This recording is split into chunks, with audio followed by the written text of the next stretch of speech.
Hi, I'm Annie, and I'm okay. 2020 is actually the best year of my life.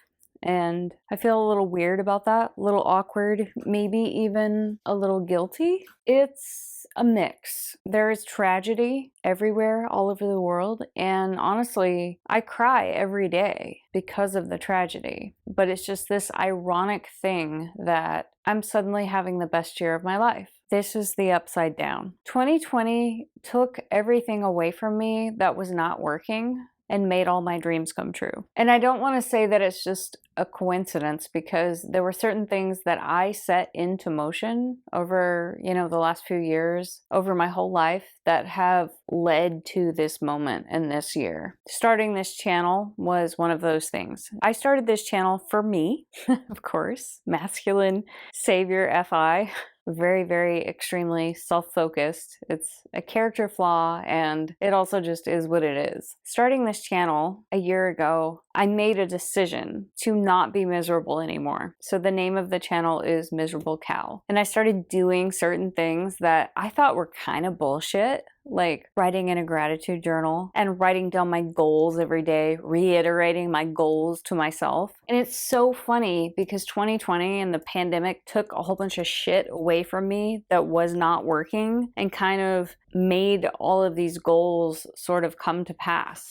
And it's just kind of weird. But at the same time, I'm very aware that at any moment things could change for me and like the shit could come down on me. I mean, this is not normal. It's a pandemic and there's weird stuff happening and healthy people are getting sick and I could get sick, my partner could get sick, somebody close to me in my family could get sick, my mom could die because of this virus that's going around. But it's just really ironic to me that the virus kind of took control and removed the things from my life that weren't working. So one of the things was just being really burnt out in my massage therapy practice. I was advertising on Facebook and doing this really like cheesy, markety kind of advertising that didn't feel like FI right to me, like I wasn't resonating with it. My FI really hated this kind of advertising. And what really pissed me off even more was that it was fucking effective. Like this cheesy, stupid, manipulative advertising was actually working. The thing is, like, I was bringing in people and they were getting a discount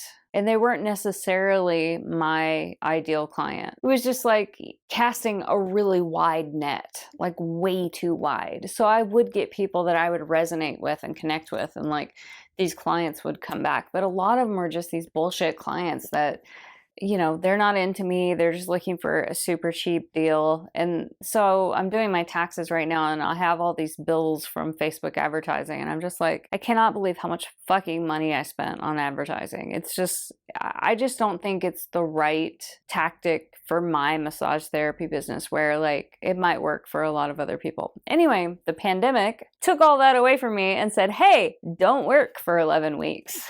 So I was out of work for 11 weeks and just kind of had to reevaluate and scramble. And one of the things that has made this so much easier for me is that my partner in late December, he started talking about this virus and he just wouldn't shut up about it. I made another video about it, about how he saw it coming, if you are interested in listening to that story some more. I actually was psychologically prepared for the virus and for the shutdown. He saw it coming and I kept checking it with him and saying like, is this real? Is this really a real thing? Are we really maybe going to be shut down?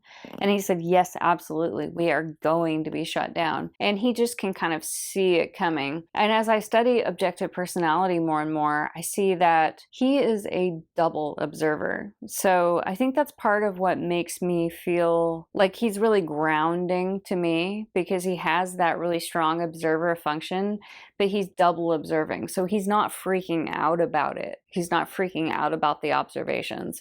He does not have observer freakouts the way that I do. He is just gathering the information and being like extremely rational and balanced about it. And he's saying like, yes, it is real and it will happen, but it's going to be okay because we've prepared in these ways. But, it is very real. So I was prepared psychologically for the shutdown and for the ramifications to my business. And so it wasn't that, difficult for me to make decisions because he told me that it was coming. I remember writing certain things in my journal. I started a gratitude journal like over a year ago, and I'm so pessimistic that I was writing this gratitude in my journal every day and just like, yeah, whatever, like fucking love and light, law of attraction, bullshit, whatever. But then, as I was doing this gratitude, it really became a habit, and it really did put me on an upward spiral. I mean, that's why I created this channel. It wasn't to be a miserable cow and reiterate that to myself and get stuck in it. It was just to acknowledge it, to say, I'm a miserable cow, because I fucking am, to see myself and see my tendencies and see my patterns and step outside of it and, make decisions and consciously make changes. Noticing gratitude really does make you notice more gratitude, and it sets you on an upward spiral. And I also started thinking about what my goals were and reiterating them to myself every day. So I remember at the beginning of the year, I had this really modest goal. I don't even remember what my Etsy sales were. Maybe 50 sales on Etsy. Maybe not even that. I don't know. But I had this goal in my mind that within 2020, I would make 100 sales. Well, last week, I surpassed 350 sales, and I didn't even notice because I'm just like so busy on Etsy, making things and shipping things out every day that I didn't even notice that I surpassed 350. So it was like the pandemic took away the things that weren't working and just gave me this experience of really being a maker and making it on Etsy, which is, something I love. I love making. I love brainstorming and problem solving a new product. I mean, I love it and I hate it. It's challenging and I'm pulling out my hair and it's hard to do new things and learn new things, but there's still a great reward in developing a new product. And then I also love the production line when I'm making the same thing over and over again and figuring out all the SI, like how to make it as efficient as possible. Like I have Demon SI, but it's masculine and it's double activated. And I've just come to love it. I've got this pegboard over here with like all my, tools and my parts organized out. And I love thinking about what is the most efficient way to do this, like cutting out all the parts and then, serging one seam for a couple hours. And then I do the ironing of the seam. And then I do the top seam for a couple hours. I love the just kind of mindless assembly line process of all of this. I am the assembly line worker that is doing each and every step. So it's like I do one step for a couple hours and then I move on to the next step. It's just something very calming about that. I listen to audiobooks while I do it, but I also like figuring out the most efficient way to do those things. What order should I do it in? And how can I make it more efficient? I get, a reward from that. And it is a demon, and I'm very, very proud when I'm good at it. I was talking to my mom today, and I was talking about the difference between Savior SI and Demon SI. And I was saying, like, if you're Savior SI, you would be like, here are all my ducks. They're in a row. And you're just very like calm and natural and easy about it. Where somebody like me, I would be like, there's all these ducks. They're really chaotic. You have to put them in a row. You have to. It's critical. You must put your ducks in a row. Like that's Demon SI. I get like really cranked up about it. Like I'm very, very serious about the SI. And it's because it's a demon and it's something that I've learned to be better at. And it's helped me so much in my business. I don't think you can run a small business unless you figure out SI. I'm just having a good time because I'm kind of living out this dream of being a maker on Etsy and actually winning. And I am making more revenue on Etsy than I ever have from massage. But at the same time, I'm aware that it is just revenue, you know, that is not factoring in the cost of the supplies that I'm buying, because the cost of running a massage therapy business is less because you're not buying materials. You're buying some supplies and you're buying advertising and whatnot. I won't really know how to calculate it all out until the end of 2020 when I do the profit and loss. I mean, I can kind of calculate per month and per quarter, but I don't think I'll really see the picture until I get to the end of 2020. But it's just satisfying, and it's a dream that I've always wanted to achieve. And I think that it could get old. Like, I bought this new sewing machine that makes my work a lot more efficient, and it just works. It's really steady. I can actually produce twice as much using this machine, but it was expensive. And, you know, I was telling my partner about it, and he has no judgment. Like, when I buy a new tool for myself, he doesn't have any judgment about, you know, you shouldn't have spent that much money on that toy because of XYZ.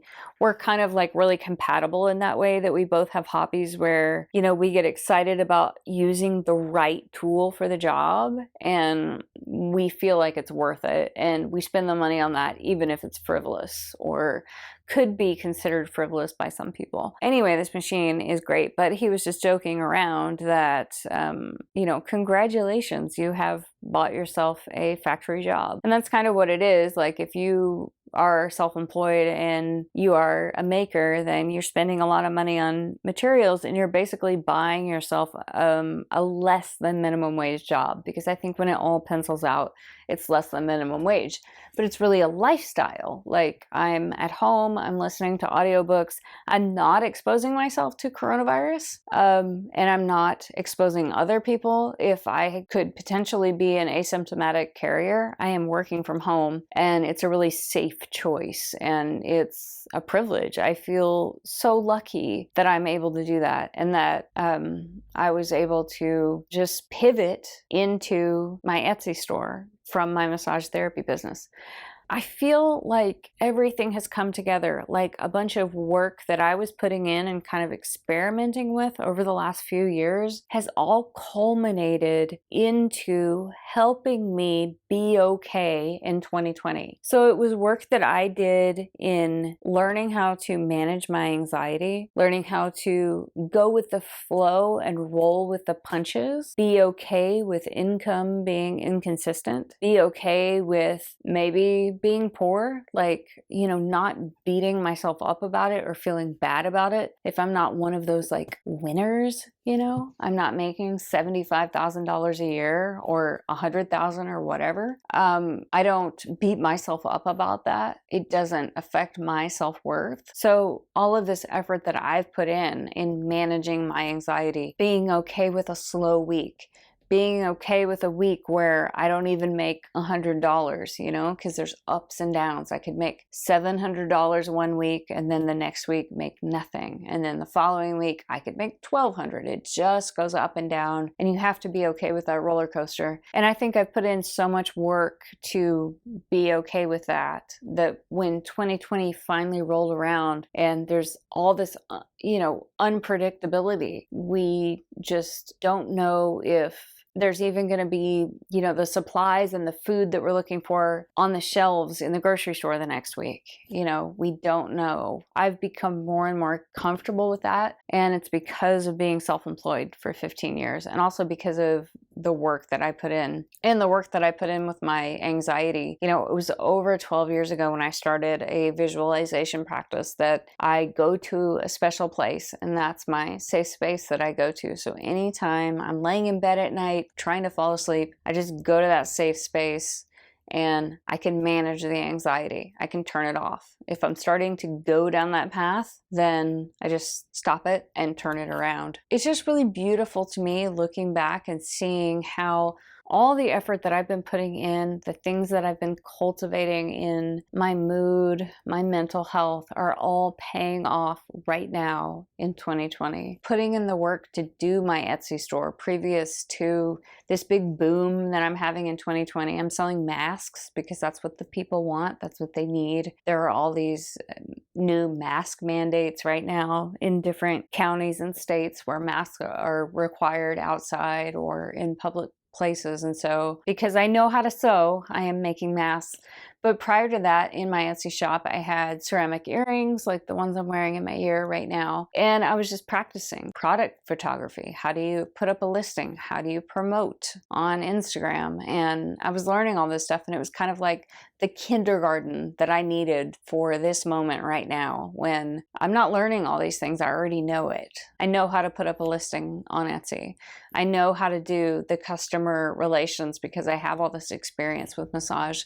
Now, we were allowed to go back to working in massage therapy starting June 1 in Oregon. I'm in Eugene in Lane County. And since then, since we've opened up, there's been just increasing case numbers of the virus every day, increasing case numbers of positive tests and of hospitalizations and deaths. And it's kind of sketchy. I'm not advertising. When I started on June 1, I thought like, okay, I'll advertise. People are desperate. They really want massage. So this is my opportunity to make money. But very quickly, I just realized, how serious the situation was. And I'm very careful with my protocols. I'm actually doing massage here.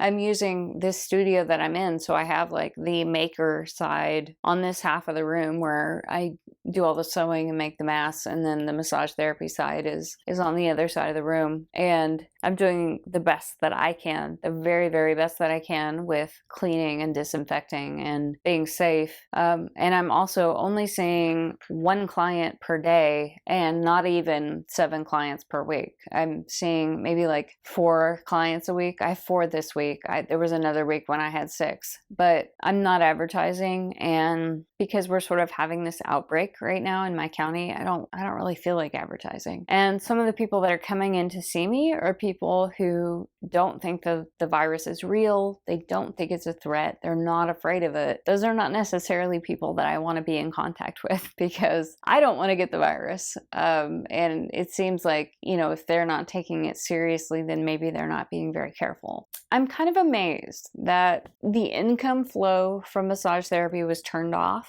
and the income flow from making was turned on in such a dramatic way. I don't think this can last, but the money keeps coming in right now, and so I'm just going to go with it. And I'm hoping that in, September, October, maybe my county will be over this peak that we're experiencing right now, and, maybe I can take on some more massage therapy clients. But I don't know, that's my 2020. It's like, like I said, I have mixed feelings. I feel like I personally am having the best year ever, but I see people all around me that are suffering, people who are extroverted, who are really having a hard time right now, where for me it's like nothing. It's no big deal. I'm like, my social life has not changed even 1%, like not at all. It just hasn't changed. I feel actually better because I'm socializing slightly less, and that's more comfortable for me. There might have been social obligations that there are no longer because of this virus. So I feel even better because social obligations are just kind of a burden to me, honestly.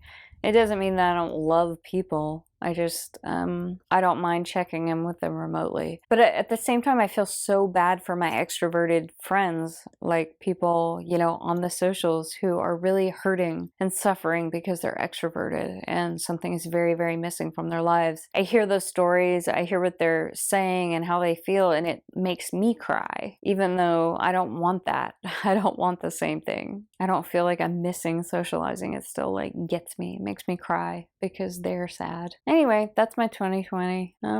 Whatever.